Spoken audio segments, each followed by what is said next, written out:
Saya lagi melihat lagi nih klasemen sementara Liga Inggris, teman-teman. MU untuk sementara berada di peringkat nomor 2, Arsenal untuk sementara berada di peringkat nomor 9. Setelah kedua tim bermain sebanyak 20 pertandingan. Di awal musim, positioning kedua tim ini jauh berbeda, tidak seperti saat ini. Arsenal di awal musim sempat berada di zona papan atas, MU sempat berada di zona papan tengah, bahkan mendekati papan bawah. Karena MU juga ada beberapa pertandingan yang belum mereka mainkan. Karena memang mereka bermain di kompetisi antar klub Eropa musim lalu hingga saya kira bulan Agustus. Beda dengan Arsenal yang tidak ada pertandingan di tangan mereka, artinya mereka terus memainkan semua pertandingan as per schedule. So then everything change. Setelah Arsenal menang di Old Trafford dengan skor 0-1. Itu di bulan November tahun lalu. Setelah game itu, Arsenal tidak bisa meraih kemenangan dalam 7 pertandingan berturut-turut di Liga Inggris. Berbeda dengan MU, setelah kekalahan tersebut, MU sempat tidak terkalahkan sebanyak 13 pertandingan. Betul, MU baru saja kalah lawan Sheffield United di kandang sendiri. Sebuah kekalahan yang saya kira menyakitkan dan juga memalukan. Masa kalah lawan tim yang berada di peringkat nomor 20, yang sebetulnya sulit untuk mencetak gol. Bahkan faktanya bahwa Sheffield United hanya bisa mencetak lebih dari 1 gol dalam pertandingan mereka sejauh ini di Liga Inggris adalah pada saat mereka lawan Manchester United. Pertama, pada saat di kandang mereka sendiri mereka kalah 2-3, dan juga pada saat mereka bermain di Old Trafford mereka menang 1-2. Tentu ini mengindikasikan ada masalah di lini pertahanan MU, dan memang seperti itu. Kalau kita perhatikan zona papan atas Liga Inggris, saat ini MU merupakan tim yang paling banyak kemasukan gol. Teman-teman perhatikan saja nih, ya, dibandingkan City, Leicester, Liverpool, dan juga West Ham, saya hanya terpaku hingga peringkat kelima. Ya, MU menjadi tim yang paling banyak kemasukan gol. Jadi memang ini menjadi persoalan yang belum bisa diselesaikan oleh Ole Gunnar Solskjaer. Sebaliknya bagi Arsenal, dalam 7 game yang mereka tidak bisa meraih kemenangan, yakni 3 poin, hanya 1 pertandingan yang mereka clean sheet, lawan Leeds United. Artinya apa? Arsenal pun punya masalah di lini pertahanan mereka. Namun masalah itu sudah mulai bisa dipecahkan oleh Mikel Arteta dengan mengganti pemain di lini pertahanan. Ya, teman-teman sudah tahu lah ya perkembangan dari Arsenal. Yang tidak tahu nanti saya jelaskan lagi. Karena saya adalah pendukung sejati dari Arsenal. Lihat nih, buku di sebelah kanan. Mulai menang lagi Arsenal setelah sebelumnya kalah lawan Southampton di Piala FA. Tapi kan di Piala FA tersebut Arteta tidak menurunkan pemain intinya. Ia melakukan rotasi yang mengakibatkan kekompakan di antara para pemain hilang total. Perubahan yang memang perlu kita perhatikan justru terjadi di lini tengah. Saat Emil Smith-Rowe diberikan kesempatan main. Ia bisa bekerja sama begitu baik dengan Lacazette, dengan Saka, bahkan dengan Aubameyang. Padahal ia adalah pemain muda, ia jarang bermain sebelumnya.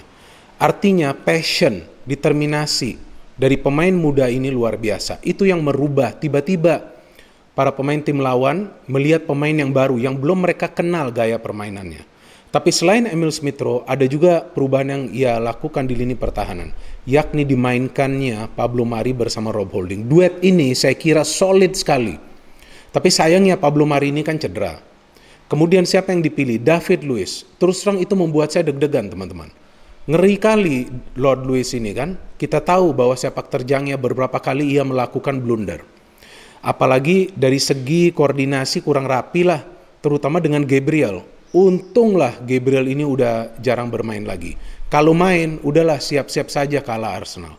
Ya itu pengamatan saya, mungkin teman-teman kan berbeda pengamatannya. Tapi lihat saja bagaimana penampilannya di pertandingan lawan Southampton di Piala FA kan. Mengecewakan sekali Gabriel. Inilah pemain yang salah satunya saya kritisi pada saat Arsenal membeli. Ya mungkin dia masih butuh waktu untuk adaptasi. Kan itu selalu alasan yang memang dipakai oleh para fans dari masing-masing klub ketika pemain baru belum bisa berkembang. But anyway, sekarang kita perlu juga berbicara tentang Manchester United. Manchester United juga tiba-tiba berubah. Banyak meraih kemenangan dengan comeback. Apa yang berubah dari MU? Ya kalau dari lineup tidak banyak yang berubah.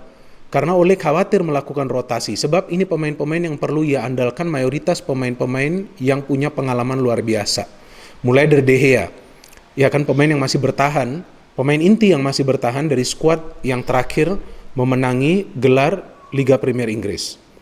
Kemudian yang dirubah oleh Ole artinya perlu dari segi permainan atau cara bermain mereka. Nah, yang saya terkesan dengan Ole artinya ia merubah permainan MU menjadi tim yang lebih sering menunggu. Menunggu apa? Menunggu momen untuk melakukan serangan dan mencetak gol. Maka itu, MU ini menjadi tim yang paling efektif mencetak gol melalui proses counter attack. Dari 37 gol yang telah mereka hasilkan sejauh ini dari 20 pertandingan mereka, ya, ini yang saya hitung dan juga saya perhatikan setiap gol dari MU dari 37 gol tersebut, 15 gol adalah gol melalui proses counter attack. Nah, ini mayoritas 15 gol ini justru dihasilkan oleh MU dalam 13 pertandingan di mana mereka tidak terkalahkan. Itu perubahan yang dilakukan oleh menunggu dulu, main dengan bersabar, ya, main berhati-hati. Gak masalah permainannya tidak menarik atau tidak selalu menarik. Tapi yang penting kan bisa mencetak gol, bisa meraih poin. Apakah itu 1 poin atau 3 poin. Dan dari 13 game yang MU tidak terkalahkan teman-teman, MU hanya draw 3 kali. Lawan City, lawan Leicester, dan kemudian lawan Liverpool. Ya, mereka bisa kalahkan Liverpool kan di Piala FA. Nah, ini perlu saya jelaskan dulu ke teman-teman tentang perubahan yang terjadi dari kedua tim ini. Oke, MU kalah lawan Sheffield United. Tapi di game itu sudah saya jelaskan di konten saya tentang game itu bahwa para pemain MU tidak bersabar, tergesa-gesa. But anyway, coming back to this game, memang ada beberapa pemain yang akan absen di Arsenal. Seperti Aubameyang, seperti Emil Smith-Rowe, seperti Tierney. Ini semua saya baca di berita bahwa ketiga pemain ini diragukan tampil. Bisa saja nanti mereka tampil. Tapi saya kira kemungkinan besar Oba ini tidak akan bermain karena urusan pribadi. Tapi tanpa Oba juga Arsenal sudah bisa meraih kemenangan karena ada Lacazette yang sudah bisa menyelesaikan peluang-peluang yang memang diciptakan. Tapi ada juga peluang yang dia miss lawan Southampton kan. Jadi ini juga satu hal yang perlu diperhatikan Arteta. Bagaimana bahwa para pemainnya jika mendapatkan peluang 1 atau 2 saja sudah bisa mengkonversikan peluang tersebut menjadi gol. Sama juga sebetulnya masalah ini di MU kan. Tapi bedanya para pemain MU lebih banyak mendapatkan peluang dibanding para pemain Arsenal. Apalagi pada saat Arsenal sulit meraih kemenangan tuh di 7 game tersebut. Jadi siapa nih kira-kira yang punya peluang untuk meraih kemenangan? Kalau menurut saya, tim yang punya peluang meraih kemenangan adalah tim yang bermain dengan level kesabaran tinggi. Apa itu artinya? Tidak terburu-buru untuk membangun serangan agar tidak kehilangan ball possession. Ini sangat penting teman-teman. Karena kedua tim ini punya ciri permainan yang khas yang sama, yakni membangun serangan secara kilat. Fast break, okay? And then what's next? Counter attack. MU efektif, Arsenal juga efektif dalam membangun serangan seperti ini. Maka itu kesabaran ini sangat penting agar tidak terburu-buru membangun serangan, agar tidak terburu-buru untuk melepaskan crossing yang justru membuat tim lawan untuk bisa menguasai bola kembali. Menurut saya tim yang mencetak gol lebih dulu di game ini punya peluang meraih kemenangan. Saya berbicara tentang peluang, belum pasti. Karena jika MU unggul dengan 2 defensive midfielder yang mereka akan mainkan, mereka akan bermain sangat tertutup di belakang. Arsenal juga akan menurunkan 2 defensive midfielder yang selalu mereka turunkan dalam beberapa pertandingan di English Premier League musim ini. Jadi mereka pun jika sudah unggul akan bermain betul-betul tertutup. Tidak mudah bagi masing-masing tim setelah tertinggal untuk comeback. Karena ini adalah tim yang sebetulnya sekarang secara defensif mulai improve. MU sebetulnya sudah improve. Saya tidak katakan tidak improve dari segi defense, tapi kan belum sempurna. Tapi pada saat Eric Bailly main kan bagus, ya. Pada saat Lindelof sekarang main sudah lebih oke. Tidak gampang kemasukan gol. Arsenal tentu sudah jauh progresnya dari awal musim. So this will be a tight game. Saya kira tidak banyak gol juga yang akan tercipta di pertandingan ini. Karena kedua tim akan bermain sangat berhati-hati. Jika menang, MU kembali terlibat dalam persaingan merebut gelar juara English Premier League. Jika menang, Arsenal akan kembali memperkokoh posisi mereka di mid-table. Yes, masih mid-table. Tapi jika mereka konsisten mengoleksi poin, perlahan-lahan mereka akan masuk ke top half of the table. So this is a very important game. Saya kira kedua tim ini akan bermain benar-benar berhati-hati dan secara sabar mulai dari menit 0. Mereka harus sabar di game ini untuk mencari momen agar bisa menciptakan peluang dan berharap agar peluang tersebut bisa dikonversikan menjadi gol. Ole ini memilih siapa nih untuk main? Ya jangan sampai dia memainkan Tuan ZB lagi dengan Harry Maguire kan kekompakannya tidak bagus antara kedua pemain tersebut. Saya tidak mengatakan bahwa Tuan Zebi ini jelek, enggak. Soal koordinasi ini tidak rapi. Ya jangan sampai nanti Telles lagi yang bermain. Ya itu kan pengamatan saya. Ya kalau bisa Luke Shaw. Nah bagi Arsenal Laka harus bermain. Ini Laka lagi on fire.